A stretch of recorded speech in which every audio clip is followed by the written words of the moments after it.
video is intended to help you get from a sketch to a score rather quickly, and there's three main parts to it that I'll go over briefly, and hopefully this will give you an insight on how to do things in a liturgical setting or your own projects, but to be quick and efficient about it. As an aside though, I have to say that I have tried Cubase 13 and gone into its score editor, and it's essentially the same program. The dialog boxes look a little different, the color scheme is different, the functionality of it is virtually the same. I'm fairly confident that this video will apply to Cubase Pro from 9 through 13. So with that being said, my first tip is that when you want to score a piece, a movement, a work, a song, what have you, you first complete it as a piano sketch. So recently I finished writing an oratorio, and I wrote about 30 sketches, and they appear similar to this. You want to make sure you include meter changes, and also you want to make sure that you do your vocals so that those are complete.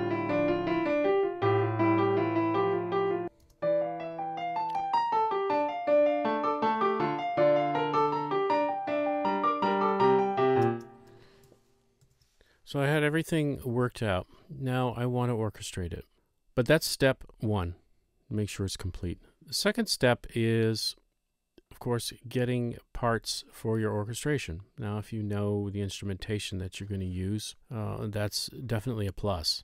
And I don't think I had an overly complex orchestra. There was harp and some percussion and so on. These things need to be done as you go. Now, the easiest way to do this, of course, I'll show you. But at first, what we do is we add an instrument track, let's say. I will say that I use Halion Symphonic Orchestra. I have purchased more expensive programs. I don't see them really as an advantage when you want to hear what the piece is going to sound like, get a general impression of how it's going to work. I find that Halion Symphonic Orchestra is sufficient, and it's relatively inexpensive. For $50 or so, you can get yourself a really good representation of your work. To orchestrate something, you want to hear what it sounds like. Halion Symphonic Orchestra is the way to go. So what we do is we're going to select a first instrument with it. Mine is located here. We'll add the track. Now you get this pops up for you. I've already worked out most of the issues with the part, so I've saved them in this area here. But this is a terrific program. You do have your modifier keys. Once you have that, we want to put in a part right here. We're going to put in a brief part. That's important to put in a part simply because we have to tell the program what this part is and what it's going to do and how it's going to sound. We'll do flute 1. You could do flute 1 and then, drop it down and do flute 2 here once you've worked it out. We're just going to work with this. Now, once we have this, we're going to open it up in the score editor. Open score editor, Command R, and that will give you the first measure. What we need to do is to go to our settings in the score editor. You can only do that when you have a part set on that MIDI line. And we need to tell this part what instrument it is and how it's going to work. So we'll go to Staff Main. There's a few things we need to do to clean up the part before we even drop it into the MIDI channel, and that is hit this interpretation options. This is real important to keep the music rhythmically sound according to the meter and not according to actual input, because MIDI is very specific, and oftentimes what you think is on the beat is maybe a few milliseconds off, and the notation will reflect that, and your parts end up being a mess. You want to clean it up. If we haven't cleaned up the parts in this editor, in the MIDI editor, then we definitely want to do that in the score editor. And the program will do it for you. The next is the clef, and the key I think is D minor. If you were working with a transposed instrument like clarinet or clarinet in A, soprano sax, let's say, it'll put the key in there for you. Let's see, what is alto? Is E flat, so it'll add or subtract according to the key. Clarinet in A, give you 4 flats. And that's really a terrific advantage for not having to think about transpositions, because they can be rather intimidating if you're if you don't play a transposing instrument. Staff names, we'll just leave that blank for now. And when we go into options, I go down here to the note limits. This is real important. I think I showed you in the selection of the instrument, E0. Those are modifier keys. They will show up in your part way down here, and you don't want them to. So we're going to get rid of it. I'll put E0 for now and move it if we have to. G8 is rather high. No one goes up there, but there's few modifier keys in that region, so we usually don't have to worry about it. This no beams is usually for vocal parts, right? Chorus parts have no beams, and you can do that for the choral parts later. The polyphony now, we can do this in two ways. Now, as I showed you, I have two flutes, but for my rough scores, I usually put both on one part, on one MIDI channel, and it can do this for you when you hit polyphony under staff, polyphonic.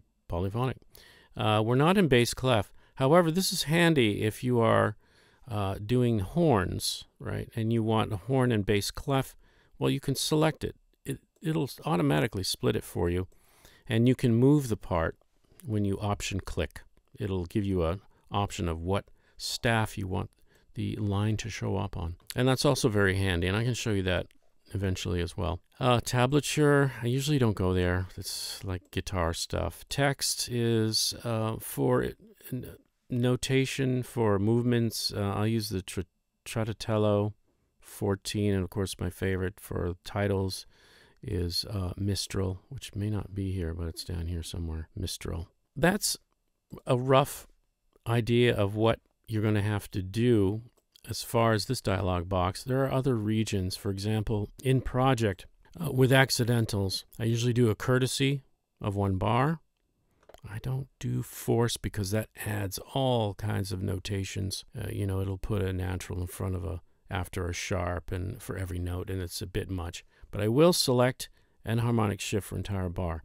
Now, if you're in a certain key, let's say you're in D minor, you want things to show up, let's say if you have a G flat and an F sharp, you'll have to sort that out in here based on your tonality. And for me, it's trial and error. I don't really understand this, and I should, but you go through and like I have an accompanist that will say, I don't want an F sharp there. I want a G flat or vice versa. Well, then you go through the score, you know, in editing it, because you'll have to do a number of edits to your part. Well, for spacings, of course, I have my own spacings that I like to use, and they're set up in here for staff separators and for slurs. Sometimes the slurs are way too close to the note. I move them up, and where they start, the thickness of the slur, track name, you know, different aspects of the staff itself and staff settings you can apply here. And I usually save them and load them as a separate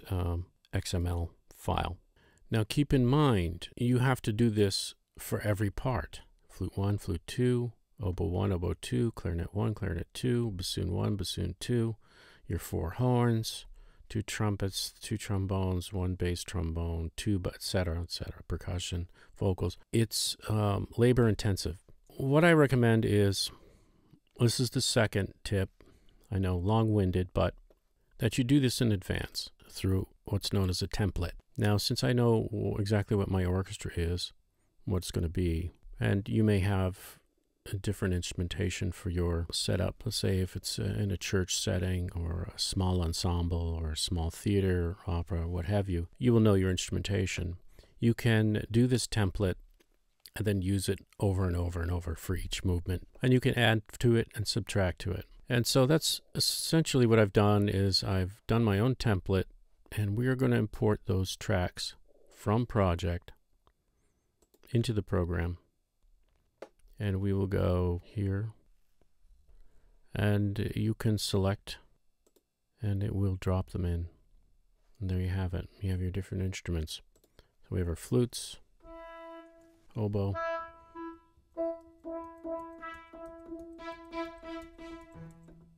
of course timpani, bass drums. You get variations of snare, and cymbal. We have all these things already done, and all the parts are already set up. And like, for example, If I go to the settings, it'll show the key, it'll have the names, it'll have options selected already. The polyphony is 1, 2. Layouts, I usually make them a little smaller, but that's for printing. And then I have my own settings, and the accidentals are in here as well. We'll click on that. Sometimes things sneak by you, but that's essentially every part has had that figured out. So now it's really a lot easier to do this. Now we orchestrate. And this is the second tip, part of it anyway, that I want to show you or tell you, is that when you have your work, your piano sketch, and let's, I'm going to select it. I'm going to put it in a separate folder.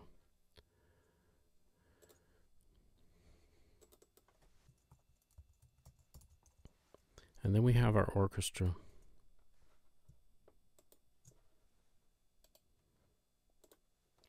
I'm just moving them to its own folder. When you orchestrate this work, select the part from the piano sketch and then copy it to the instrument. Do not drag and drop it. Copy it. And once you've copied it, then silence it. And the same as with this, I think I'll put this in cello. Now, if you were to do this and put it in cello like that, you've lost the sketch. And if you have trouble eventually with the instrumentation, you have lost your sketch. You need to keep this up here. It needs to stay there.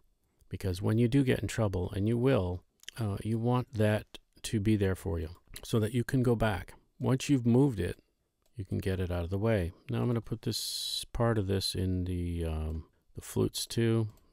And let's see, I want to bring this up an octave.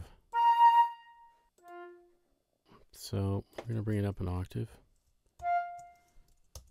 Your key commands. And make up your own if you don't have them. And it makes things go quickly. So now...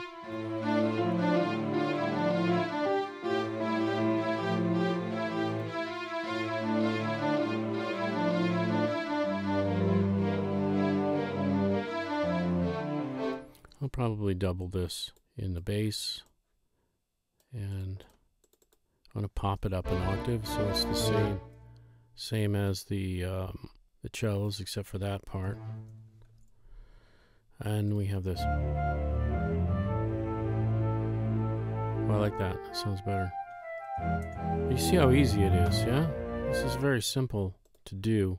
Of course, I didn't double that. Sometimes it's nice if you do the strings in octaves. I know this is basic orchestration. And so we'll have to lift these all up. Yeah.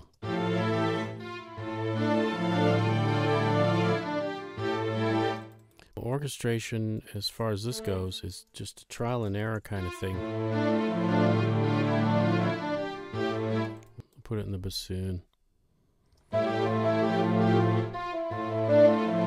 of course, that for the bassoon is kind of high, so we'll drop it down an octave. And the bassoons are too loud. Right, so we'll make it softer. And I'll just put this in the horn for now.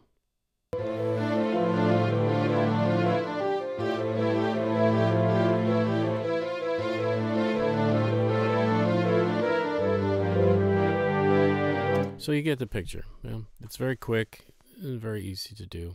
Now that we have a rudimentary score, page edit, please, page mode. You know, in future things we'll deal with the actual score. But we have a simple score, needs some editing, works rather quickly. Now let's do something that has more than one part on it. This I think I wanted to do as a brass.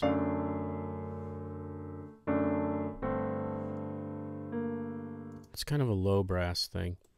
And we're going to put it in the horns and the trombones. And I guess we'll do the tuba.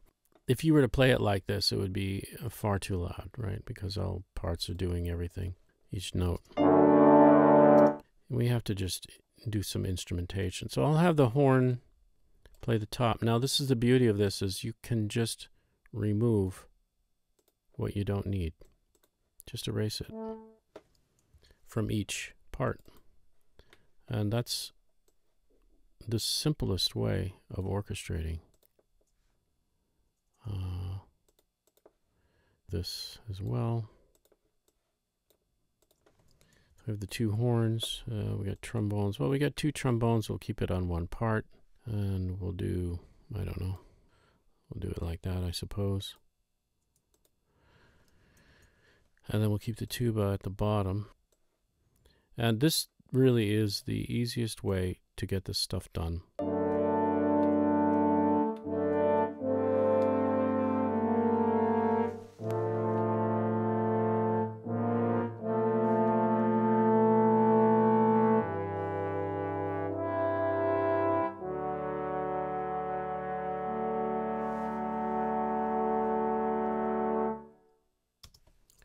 So there you have it. That's the quickest and simplest way of orchestrating that I think works very, very well. It's very fast, it's very effective and efficient. Three things that we've talked about, and the first is to complete the work in a piano sketch. That's first and foremost, included with the vocals if you have any, and the piano parts. And it's good to do separate lines for the parts. It makes it a little easier when you're orchestrating. Keep the parts complete. And the second is you have your template. You work out your template, import the template, and then when you're orchestrating, move the parts. And once you've moved them to your orchestra, silence them with the X tool in the MIDI in your piano sketch, and then you'll be able to move parts around. So I hope that works for you. Hopefully it will help you too.